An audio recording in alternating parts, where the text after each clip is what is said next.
Engineer मानकर गुरु हेउछंती प्रभु विश्वकर्मा। देवता मानकर स्थापत्य सृष्टि एवं सृष्टिर देवता भावे सारा भारत भगवान विश्वकर्मा को आराधना करे। तांकरी आशीर्वाद रे व्यवसाय रे अग्रगति एवं प्रगति होइथाय। तांको कृपा हेले कर्मक्षेत्र रे सिद्धि और समृद्धि मिले।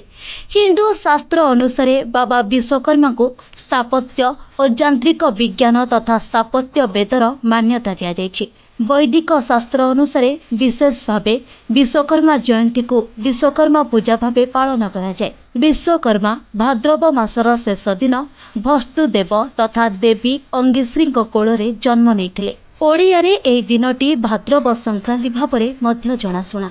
किंबदंती अनुଯାयी भगवान विश्वकर्मा शिवंक त्रिशूल, भगवान विष्णुक सुदर्शन चक्र, लंका राजा रावणर पुष्पक विमान एवं इंद्रक वज्रपात परी हिंदू धर्मर अनेक आराध्य देवता मानक पई अनेक अस्त्र शस्त्रर परिकल्पना एवं निर्माण करिसेंती।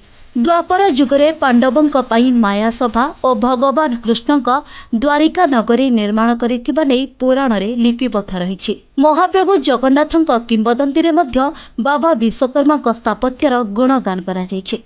जेतेबेले महाप्रभु माँ लक्ष्मी को घर विताड़ित करथिले सेतेबेले से बाबा विश्वकर्मा को स्मरण करी तांको पई एक सुंदर प्रसाद निर्माण करिबाको कहिथिले। तेणु हिंदू संप्रदाय रे आजिर दिनटी बेस महत्व रखिथाय।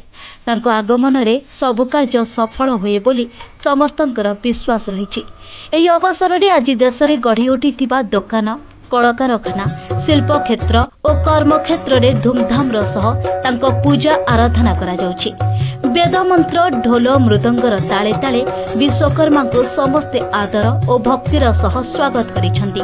आजिर एही पवित्र विश्वकर्मा पूजा अवसर रे समस्तंकु अनेक अनेक शुभेच्छा और शुभकामना।